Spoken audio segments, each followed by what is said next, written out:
मैं सोनालिका कुशवाहा यतीन्द्र मिश्र जी की लिखित कहानी नौबत खाने में इबादत का वाचन प्रस्तुत करती हूँ। सन 1916 से 1922 के आसपास की काशी, पंचगंगा घाट स्थित बालाजी मंदिर की ड्योढ़ी। ड्योढ़ी का नौबत खाना और नौबत खाने से निकलने वाली मंगल ध्वनि। अमीरुद्दीन अभी सिर्फ 6 साल का है और बड़ा भाई शमसीदुद्दीन 9 साल का। अमीरुद्दीन को पता नहीं है कि राग किस चिड़िया को कहते हैं, और ये लोग हैं मामू जान वगैरह जो बात बात पर भीम पलासी और मुल्तानी कहते रहते हैं। क्या बाजी मतलब हो सकता है इन शब्दों का? इस लिहाज से अभी उम्र नहीं है अमीरुद्दीन की जान सके इन भारी शब्दों का वजन कितना होगा। गोया इतना जरूर है कि अमीरुद्दीन व शमसुद्दीन के मायाद्वय सादिक हुसैन तथा अली बख्श देश के जाने माने शहनाई वादक हैं। विभिन्न रियासतों के दरबार में बजाने जाते रहते हैं। रोजना मचे में बालाजी का मंदिर सबसे ऊपर आता है। हर दिन की शुरुआत वही ड्योढ़ी पर होती है। मंदिर के विग्रहों को पता नहीं कितनी समझ है, जो रोज बदल बदल कर मुल्तानी, कल्याण, ललित और कभी भैरव रागों को सुनते रहते हैं। ये खानदानी पेशा है अली बख्श के घर का। उनके अब्बा जान की यही ड्योढ़ी पर शहनाई बजाते रहते हैं। अमीरुद्दीन का जन्म डुमराव बिहार के एक संगीत प्रेमी परिवार में हुआ है। 5-6 वर्ष डुमराव में बिताकर वह नाना के घर ननिहाल काशी में आ गया है। डुमराव का इतिहास में कोई स्थान बनता तो हो ऐसा नहीं लगा कभी भी, पर यह जरूर है कि शहनाई और डुमराव एक दूसरे के लिए उपयोगी हैं। शहनाई बजाने के लिए रीढ़ का प्रयोग होता है। रीढ़ अंदर से पोली होती है जिसके सहारे शहनाई को फूंका जाता है। रीढ़ नरकट एक प्रकार की घास से बनाई जाती है जो डुमराव में मुख्य सोन नदी के किनारे पर पाई जाती है। इतनी ही महत्ता है इस समय डुमराव की, जिसके कारण शहनाई जैसा वाद्य बजना है। फिर अमीरुद्दीन जो हम सबके प्रिय हैं, अपने उस्ताद बिस्मिल्लाह खां साहब हैं। उनका जन्म स्थान भी डुमराव ही है। इनके परदादा उस्ताद सलार हुसैन खां डुमराव निवासी थे। बिस्मिल्लाह खां उस्ताद पैगंबर बख्श खां और मिस्टन के छोटे साहबजादे हैं। अमीरुद्दीन की उम्र अभी 14 साल है। मसलन बिस्मिल्लाह खां की उम्र अभी 14 साल है। वही काशी है, वही पुराना बालाजी का मंदिर जहां बिस्मिल्लाह खां को नौबत खाने रियाज के लिए जाना पड़ता है। मगर एक रास्ता है बालाजी मंदिर तक जाने का। यह रास्ता रसूलन बाई और बतुलन बाई के यहाँ से होकर जाता है। इस रास्ते से अमीरुद्दीन को जाना अच्छा लगता है। इस रास्ते न जाने कितने तरह के बोल बनाओ, कभी ठुमरी, कभी ठप्पे, कभी दादरा के मार्फत ड्योढ़ी तक पहुँचते रहते हैं। रसूलन और बतूलन जब गाती है तब अमीरुद्दीन को खुशी मिलती है। अपने ढेरों साक्षात्कारों में बिस्मिल्लाह खां साहब ने स्वीकार किया है कि उन्हें अपने जीवन के आरंभिक दिनों में संगीत के प्रति आसक्ति इन्हीं गायिका बहनों को सुनकर मिली है। एक प्रकार से उनकी अबोध उम्र में अनुभव की स्लेट पर संगीत प्रेरणा की वर्णमाला रसूलन बाई और बतूलन बाई ने उकेरी है। वैदिक इतिहास में शहनाई का कोई उल्लेख नहीं मिलता। इसे संगीत शास्त्रागत सुशीर भागों में गिना जाता है। अरब देश में फूंक कर बजाए जाने वाले बाग जिसमें नाड़ी, नरकट या रीढ़ होती है को नए बोलते हैं। शहनाई को शाहनए अर्थात सुशीर भागों में शाह की उपाधि दी गई है। 16वीं शताब्दी के उत्तरार्ध में तानसेन के द्वारा रची बंदिश जो संगीत राग कल्पद्रुम से प्राप्त होती है, में शहनाई, मुरली, वंशी, श्रृंगी एवं मूर्छंग आदि का वर्णन आया है। अवधि प्रारंभिक लोकगीतों एवं चेती में शहनाई का उल्लेख बार बार मिलता है। मंगल का परिवेश प्रतिष्ठित करने वाला यह वाग इन जगहों पर मांगलिक विधि विधानों के अवसर पर ही प्रयुक्त हुआ है। दक्षिण भारत के मंगल बाग नागस्वरम की तरह शहनाई प्रभाती की मंगल ध्वनि का संपूरक है। शहनाई के इसी मंगल ध्वनि के नायक बिस्मिल्लाह खां साहब 80 बरस से सुर मांग रहे हैं। सच्चे सुर की नेमत। 80 बरस की 5 वक्त वाली नमाज इसी सुर को पाने की प्रार्थना में खर्च हो जाती है। लाखों सजदे इसी एक सच्चे सुर की इबादत में खुदा के आगे झुकते हैं। वे नमाज के बाद सजदे में गिड़गिड़ाते हैं, मेरे मालिक एक सुर बख्श दे। सुर में वह तासीर पैदा कर कि आंखों से सच्चे मोती की तरह अनगढ़ आंसू निकल आए। उनको यकीन है कभी खुदा यूं ही उन पर मेहरबान होगा और अपनी झोली से सुर का फल निकालकर उनकी ओर उछालेगा। फिर कहेगा, ले जा अमीरुद्दीन, इसको खा ले और कर ले अपनी मुराद पूरी। अपनी ऊहापोह से बचने के लिए हम स्वयं किसी शरण, किसी गुफा को खोजते हैं जहां अपनी दुश्चिंताओं, दुर्बलताओं को छोड़ सकें और वहां से फिर अपने लिए एक नया तिलिस्म गढ़ सकें। हिरन अपनी ही महक से परेशान पूरे जंगल में उस वरदान को खोजता है जिसकी गमक उसी में समाई है। 80 बरस से बिस्मिल्लाह खां यही सोचते आए हैं कि सातों सुरों को बरतने की तमीज उन्हें सलीके से अभी तक क्यों नहीं आई। बिस्मिल्लाह खां और शहनाई के साथ जिस एक मुस्लिम पर्व का नाम जुड़ा हुआ है वह मुहर्रम है। मुहर्रम का महीना वह होता है जिसमें शिया मुसलमान हजरत इमाम हुसैन एवं उनके कुछ वंशजों के प्रति आज़ादारी शोक मनाते हैं। पूरे 10 दिनों का शोक। वे बताते हैं कि उनके खानदान का कोई व्यक्ति मुहर्रम के दिनों में ना तो शहनाई बजाता है, ना ही किसी संगीत के कार्यक्रम में शिरकत ही करता है। 8वीं तारीख इनके लिए खास महत्व की है। इस दिन खां साहब खड़े होकर शहनाई बजाते हैं। वह दाल मंडी में फातमान के करीब 8 किलोमीटर की दूरी तक पैदल रोते हुए नोहा बजाते जाते हैं। इस दिन कोई राग नहीं बजता। राग रागनियों की अदायगी का निषेध इस दिन। उनकी आंखें इमाम हुसैन और उनके परिवार के लोगों की शहादत में नम रहती हैं। आज़ादारी होती है, हजारों आंखें नम। 1000 बरस की परंपरा पुनर्जीवित। मुहर्रम संपन्न होता है। एक बड़े कलाकार का सहज मानवीय रूप ऐसे अवसर पर आसानी से दिख जाता है। मुहर्रम के गमज़दा माहौल से अलग कभी कभी सुकून के क्षणों में वे अपनी जवानी के दिनों को याद करते हैं। वे अपने रियाज को कम, उन दिनों के अपने जुनून को अधिक याद करते हैं।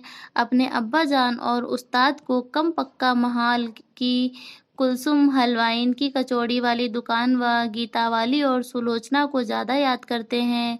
कैसे सुलोचना उनकी पसंदीदा हीरोइन रही थी। बड़ी रहस्यमय मुस्कुराहट के साथ गालों पर चमक आ जाती है। खां साहब की अनुभवी आंखें और जल्दी ही खिस्म से हंस देने की ईश्वरीय कृपा आज भी बदस्तूर कायम है। इसी बाल सुलभ हंसी में कई यादें बंद हैं। वे जब उनका जिक्र करते हैं तब फिर उसी नैसर्गिक आनंद में आंखें चमक उठती हैं।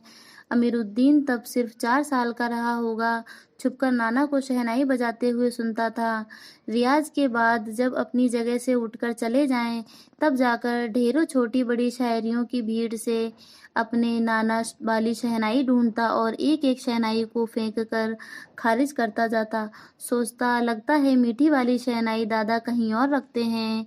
जब मामू अली बख्श खां शहनाई बजाते हुए सम पर आए तब धड़ से एक पत्थर जमीन पर मारता था। सम पर आने की तमीज उन्हें बचपन में ही आ गई थी, मगर बच्चे को यह नहीं मालूम था कि दादा वाह करके दी जाती है, दाद वाह वाह करके दी जाती है, सिर हिलाकर दी जाती है, पत्थर पटक कर नहीं।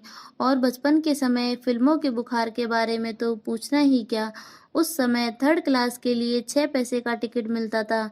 अमीरुद्दीन 2 पैसे मामू से, 2 पैसे मौसी से और 2 पैसे नानी से लेता था। फिर घंटों लाइन में लगकर टिकट हासिल करता था।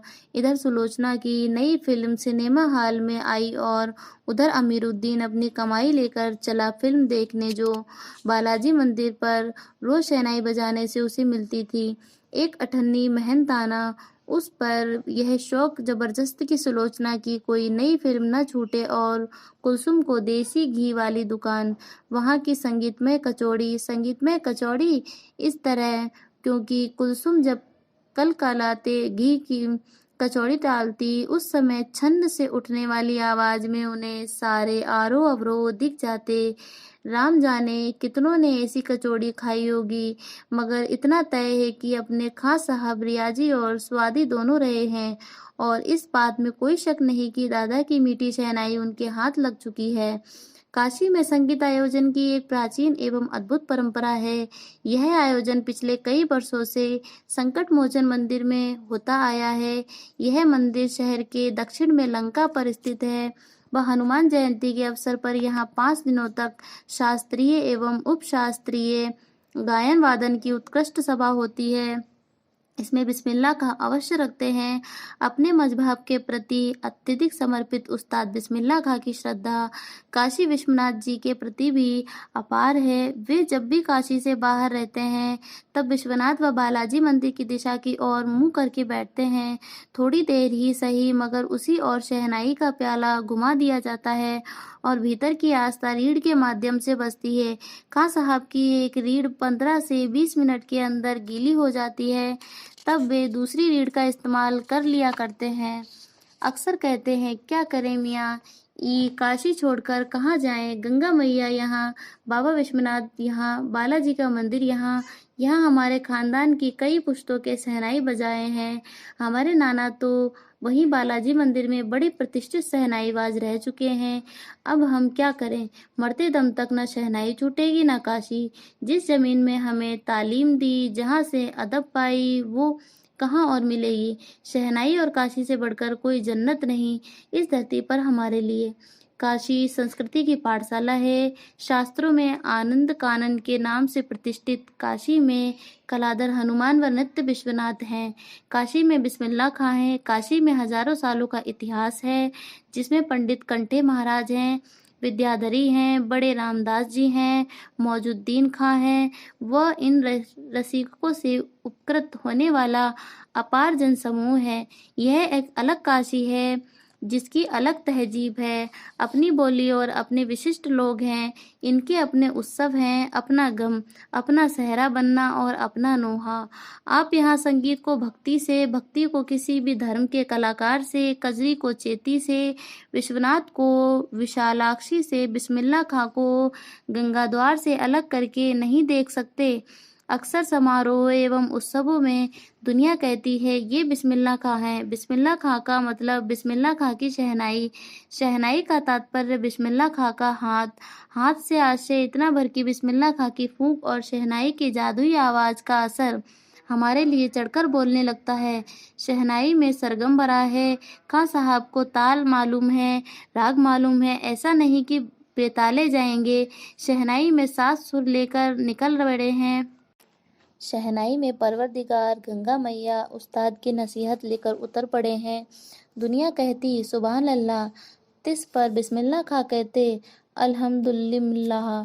छोटी छोटी उपज से मिलकर एक बड़ा आकार बनता है। शहनाई का करतब शुरू होने लगता है।